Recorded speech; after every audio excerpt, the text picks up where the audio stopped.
تو ہر والدین کی خواہش ہوتی ہے کہ ان کی بیٹی کسی اچھے گھر میں جائے، ان کا داماد کو اچھا آدمی ہو. تو اس کی شادی جو ہے نا والدین نے کی ہے، اس نے خود نہیں کی، اور اس نے رشتہ مانگا ہے اور تب جا کر نکاح ہوا ہے. تو یہ بات کہنا کہ جی اس نے پیسوں کے پیچھے شادی کی، اب بیٹی کیا کرے والدین کے آگے؟ والدین کا فیصلہ ہے، اماں کا فیصلہ ہے، ابے کا فیصلہ ہے کہ چلیں ٹھیک ہے ہم آپ کی شادی فلاں جگہ کر رہے ہیں. تو اس نے ہاں بول دی، شادی کر دی. لیکن وہاں جا کر اس کا گزارا نہ ہو سکا، باوجہ قید. باوجہ قید اس کی مجبوری تھی. مجبوری کیا تھی اس کی کہ وہ ایم این اے تھا، اس کی بیوی ایسے باہر نکل جائے دوپٹہ لے کر، ایسے گاڑی پہ چلی جائے اکیلی، کچھ بھی اس کے ساتھ مس ہیپ ہو سکتا ہے، کچھ معاملات ہو، وہ بیچارہ اپنی جگہ پہ ٹھیک ہوگا. تو اس نے اس کو گھر کے اندر، مطلب جیسے ایک آزاد پنچھی کو، ایک آزاد کبوتر کو باندھ کے رکھ دیں گھر میں، قید سلاسل دے دیں اس کو. تو یہ اس قید سے تنگ آئی. میں نے اس کی ساری سٹوری، ساری ہسٹری سنی ہے. اور کوئی بات نہیں تھی، کھانا تھا، پینا تھا، سب کچھ تھا، اے ٹو زیڈ سواریاں تھیں، نوکر چاکر تھے گھر میں، سب کچھ تھا. قید تھی. قید سے مراد یہ ہے کہ اس نے یہاں سے جانا ہے. یہاں تو یہ سہیلیوں کے ساتھ، اس کی عمر تھی کھلونوں کے ساتھ کھیلنے کی. ہو گئی شادی، ماں باپ نے کر دی. کرنے کے بعد وہاں پر مل گئی اس کو قید. گھر کے اندر بہت بڑا محل بھی ہو نا، تو آپ اس کے اندر اگر 10 دن رہ جائیں بغیر کسی بندے کو ملے ہوئے، بغیر کسی سہیلی کو ملے ہوئے، تو آپ سوچ نہیں سکتے کہ آپ کا کیسے گزارا ہوگا. تو یہ اس قید سے پھر خوفزدہ ہوئی، والدین کے آگے رونا دھونا شروع کر دیا کہ مجھے تو آپ لوگوں نے یہاں باندھ کے رکھ دیا ہے، تو اللہ کے واسطے میری یہاں سے جان چھڑائے اور میں واپس آنا چاہتی ہوں. اس قید سے تنگ آ کر اس نے آ کر تنسیق نکاح کا دعویٰ دائر کیا. لوگوں نے اس کو غلط نام دیا کہ یہ پیسوں کی بھوکی تھی، وہاں سے پیسے لوٹ کے لے آئی ہے، اور اس کا مقصد اور کچھ نہیں تھا. جو لوگ پیسوں کو کہتے ہیں، جب آپ نے نکاح کیا حق مہر میں کیا لکھا ہے اس وقت لوگوں کا کیا سٹینڈرڈ تھا اور آپ کے دماغ میں کیا تھا جب آپ نے نکاح نامے میں شرطیں وغیرہ آپ نے ان سے پوچھی، اس وقت کیا تھا؟ دیکھیں کوئی بھی معاملہ ہے نا، وہ انسان تجربات کا محتاج ہوتا ہے. تجربے ہوتے ہیں، معاملات ہوتے ہیں، بندہ بندے کے ساتھ بیٹھتا ہے تب جا کے بات کھلتی ہے. ایسے سنی سنی باتوں پر کبھی بھی عمل مت کیا کریں. میں نے بھی سوچا ہوا تھا کہ یہ جو ہے نا پیسوں کی بھوکی ہے اور مجھے لوٹ کے کھا جائے گی. واللہ باخدا اس نے 1 روپیہ بھی نہیں لوٹا میرے سے، اور اس نے میرے دل میں جو جگہ بنائی ہے وہ اسی وجہ سے بنائی ہے کہ یہ لندھی نہیں ہے. اچھا 6 ماہ قبل نا، 6 ماہ قبل میں نے ایک لفظ استعمال کیا ہے، بہت پیارا سریکی کا لفظ ہے کہ لندھی نہیں ہے. حالانکہ یہ میری بیوی ہے، میری کل کائنات ہے، ایسی کوئی بات نہیں، میں اس کی بہت ریسپیکٹ کرتا ہوں. لندھی ہونا، کچھ عورتیں میں نے ایسی دیکھی ہیں جو مردوں کو کھا جاتی ہیں، نچوڑ لیتی ہیں. فلاں فرمائش، فلاں ڈرامہ، بے ڈھنگی فرمائشیں، بے ڈھنگے خرچے، بے ڈھنگی شاپنگیں، بے ڈھنگے معاملات، بے ڈھنگے اخراجات گھر کے. یہ نہیں لے کر دیا، فلاں کی بیوی نے تو 50 تولے کا سیٹ پہنا ہوا ہے، مجھے آپ نے دیا ہی کیا ہے. فلاں کی بیوی تو پنجاروں پہ پھر رہی ہے، فلاں کی بیوی کے پاس فارچونر ہے، اور آپ اتنے بڑے آدمی ہیں اور آپ جلدی کریں اور مجھے یہ کریں. اور مجھے واللہ باخدا مجھے اس نے کوئی ڈپریشن اس حوالے سے نہیں دی، اس کو ایسے کمی کوئی نہیں ہے. لیکن یہ جو ڈرامہ ہے نا کہ رکھ ایتھے رکھ، وہ والا کام ہے ہی نہیں. میں خدا رسول کو حاضر جان کے کہہ رہا ہوں کہ میں نے اس سے زیادہ پاکیزہ لڑکی، اس سے زیادہ شریف لڑکی میں نے زندگی میں نہیں دیکھی. سب سے اہم سوال بنے گا کہ 6 ماہ قبل آپ کی ٹک ٹاک پہ اپنے والد کے ساتھ ہوتے ہیں، آپ کہتے ہیں کہ دانیہ شاہ کے ساتھ میرا کوئی تعلق نہیں ہے، آپ اس کو ایگری کرتے ہیں. سب سے پہلے پرپوز کس نے کیا؟ جب آپ کا پرپوز ایکسیپٹ ہوا تو کیا جذبات؟ میں نے بھنگڑے ڈالے تھے. میں تو 2-4 مہینوں سے اس کے پیچھے لگا ہوا تھا. مگروں امی، والدین تک باتیں پہنچیں، ابا جی ناراض ہوئے کہ وہاں کیوں جاتے ہو اور فون کیوں آتے ہیں اور تمہارا کیا ریلیشن ہے، جیسے والدین کرتے ہوتے ہیں. تو میں نے والد کی بات کو بجائے اس کے کہ اس کو اگنور کرتا، میں ابا جی کی بہت عزت کرتا ہوں. میں نے ایکسیپٹ کیا، میں نے کہا ابا جی جیسا آپ کہیں گے. لیکن دل کے ہاتھوں مجبور تھا، پھر ابا جی کو بھی چھوڑ کر مجھے وہاں جانا پڑتا تھا، اس سے ملاقات کی کوشش کرنی پڑتی تھی. سب نکاح کے بعد نا ایک کمنٹس بڑا ٹاپ ٹرینڈ ہے، حکیم تو گئے ہو، جس طرح ڈاکٹر عامر لیاقت گئے، حکیم بھی اس دنیا سے چلا جائے گا، کیا پیغام دینا چاہیں گے؟ حکیم آسانی سے مرنے والی بلا نہیں ہے، یہ ڈان ہے اپنے علاقے کا. میں بہت جلد اپنی سیاسی جماعت بنانے لگا ہوں.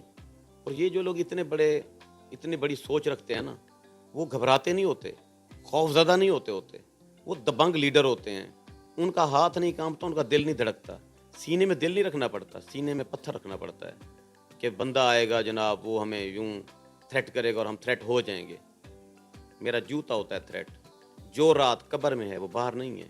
اگر مرنا ہی نصیب میں ہے تو اگر آج کل میں مرنا ہے تو ہم مر جائیں گے. مجھے مارنے کے لیے دشمن کو 1000 گنا زیادہ طاقت لگانی پڑے گی. اچھا آپ فلاحی کام بھی کرتے تھے، 3 شادیاں کی، 4تھی شادی کی، کیا ڈفرینس ہے لائف میں؟ اب میرا ایک کنسیپٹ تھا عام حکیموں کی نسبت، عام معالجین کی نسبت، عام ڈاکٹروں کی نسبت، کہ میں اگر 100 روپے کماتا ہوں، میں لگاتا ہوں پبلک پر، ضرورت مند لوگوں پر. مجھے یہ بات سمجھائی تھی، قاسم علی شاہ صاحب نے سمجھائی تھی کہ اگر 4 میں سے 2 نکالو تو 2 بچتے ہیں، ٹھیک ہے، لیکن یہ راہ للہ دینے والی جو بات ہے، اگر 4 میں سے آپ 2 نکالتے ہیں تو یہ 6 ہو جاتے ہیں یا 8 ہو جاتے ہیں، رزق بڑھتا ہے بانٹنے سے۔ یہ بات انہوں نے مجھے سمجھائی تھی کہ آپ پیسے دیں اپنے بھائیوں کو، آپ پیسے دیں اپنی بیویوں کو، آپ پیسے دیں اپنی بچیوں کو، بیٹوں کو، بیٹیوں کو، اپنے ہمسایوں کو، آپ کسی دوست کی امداد کر دیں، کسی کا کاروبار کروا دیں، تو آپ کے رزق میں اضافہ ہو جائے گا۔ وہ بات میں نے ایکسپیریمنٹ پہلی مرتبہ کیا، میں نے ایک شخص کو ایک بیل لے کر دے دیا، یقین مانے وہ بندہ رو رہا تھا، مجھے پتہ چلا کہ فلاں کا بیل جو اس کی کل کائنات تھا، جس کی بدولت وہ رزق روزی کماتا تھا، اس کا بیل مر گیا ہے، اور وہ اس کے گھر میں ایسے ہے جیسے اس کے ہاں فوتگی کا سما ہو، بچے بھوک سے بیٹھے ہیں اور اس کے پاس روزی کا ہیلہ نہیں ہے، ذریعہ نہیں ہے۔ شوجاباد کا ایک نوجوان تھا، اس کا بیل مر چکا تھا۔ میرے دل میں جذبہ آیا کہ میرے پاس پیسے ہیں، میں چلا گیا، میں نے اس کو اسی دن ایک نیا بیل لے کر دے دیا۔ ایک دن میں نے اس کو بیل لے کر دیا ہے، اگلے ہی دن میرے پاس ایک فالج زدہ مریض آیا، وہ 1 بیگھہ زمین میرے نام ٹرانسفر کر کے چلا گیا، کہتا ہے جا پتر بھلا ہو گئی، میں نے یہ 1 بیگھہ تجھے، 1 بیگھہ جو زمین تھی وہ 60 لاکھ روپے کا بیگھہ تھا، اس نے وہ ٹرانسفر کر دیا میرے نام، کہتا ہے گفٹ ہے میری طرف سے، میں مر رہا تھا، آپ نے دوائی دی تھی، میں اب شفا یاب ہو چکا ہوں۔ تو میں ماتھا پکڑ کے ایسے بیٹھ گیا کہ یا باری تعالیٰ، نیک ان دنوں میں نے کون سی کی ہے؟ مجھے یاد ہے کہ میں نے ایک بندے کو راہ لیلا بیل لے کر دیا تھا۔ تو یہ رزق والا معاملہ ادھر سے آتا ہے، اللہ تعالیٰ نے ہمیں نائب مقرر کیا ہے، ہم لوگوں نے اللہ تعالیٰ کا دیا ہوا رزق آگے لوگوں میں تقسیم کرنا ہے۔ تو اگر ہمارے اندر یہ جذبہ ہے، اگر ہم یہ کر سکتے ہیں تو یقین مانیں اللہ تعالیٰ نے ہمیں ایک نائب مقرر کیا ہے رزق بانٹنے کے لیے ادھر، تو اگر ہم وہ رزق اپنے پاس رکھنا شروع ہو جائیں گے اور اللہ تعالیٰ کے احکامات کے مطابق اس حقوق العباد کا خیال نہیں کریں گے، لوگوں کو نہیں دیں گے، تو وہ رزق آنا بند ہو جائے گا۔ رزق تب تک آتا ہے جب تک آپ بانٹنا جانتے ہیں۔ اچھا، اب دانیہ شاہ صاحب پہلے بھی ٹک ٹاک بناتی تھی، اب شادی کے بعد اگر وہ ٹک ٹاک بنانا چاہیں آپ ان کو اجازت دیں گے؟ میری طرف سے بالکل پرمیشن ہے اس کو، وہ پہلے کی نسبت زیادہ ٹک ٹاک بنائے، وہ کمفرٹیبل رہے، وہ جو غم تھے، اس کے صدمات تھے، وہ جو بیوہ والا ایک لقب تھا، وہ ایک سٹیمپ تھی اس کے ماتھے پر لگی ہوئی، اس کو بھولنے کی کوشش کرے۔ جو یہ کڈنیپ ہو کر لودھرا سے کراچی گئی تھی، اس واقعے کو، اس سانحے کو یہ بھولنے کی کوشش کرے، ٹھیک ہے، اور اس کو بھلانے کے لیے مجھے جس حد تک جانا پڑا میں جاؤں گا، انشاءاللہ اس کے چہرے پر جو ریئر والی سمائل ہے ہوگی وہ آپ کو دیکھنے کو ملے گی۔ 20 روزے قبل دانیہ شاہ صاحبہ کے جو والد صاحب اس دنیا میں نہیں ہے، اور 2 ماہ قبل آپ کا نکاح ہوا، نکاح کو اب عام کیوں کیا؟ وہ آپ نے سوشل میڈیا پہ وجہ کیا تھی؟ دیکھیں یہ نکاح خفیہ تھا، میں نے چھپ کر نکاح کیا تھا، پہلے والی بیویوں سے چھپ کر، اس ظالم سماج سے چھپ کر، اس ظالم معاشرے سے چھپ کر، جہاں کے لوگ بکواس زیادہ کرتے ہیں، شریعت پر، سنت نبوی پر عمل کرنے کی باتیں کرتے ہیں لیکن خود کچھ نہیں کر پاتے، تو اس ظالم سماج سے چھپ کر میں نے یہ خفیہ نکاح اس کے ساتھ کر لیا تھا، جو اس کے والد کو پتا تھا، اس کی والدہ کو پتا تھا، اس کے بھائی کو پتا تھا، گواہان کو پتا تھا، جو عالم دین مولوی صاحب تھے ان کو پتا تھا، تو وہ ایک خفیہ نکاح تھا۔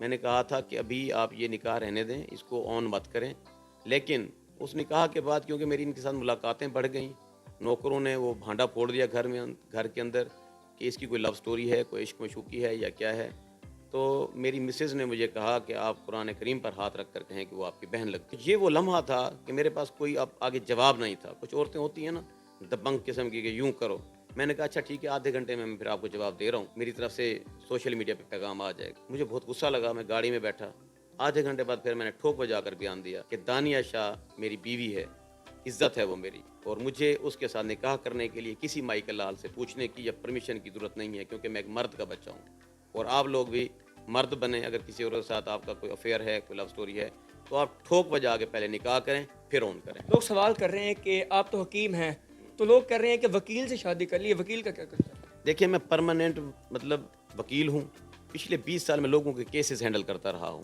اس میں مظلوموں کو ظلم سے بچاتا رہا ہوں۔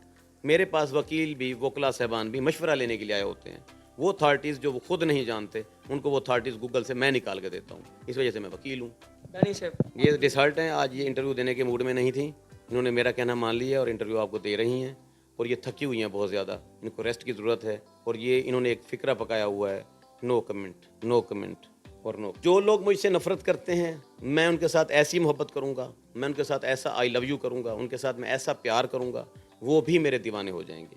مجھے وہ ایک فلم یاد ہے اکشے کمار والی، جس میں اس کی بیوی اس کو کہتی ہے کہ تمہارا یہ جو بھائی ہے اور تمہاری ماں سوتیلی اور یہ لوگ تم سے نفرت کرتے ہیں، تمہارے ساتھ دشمنی رکھتے ہیں، تمہارا کاروبار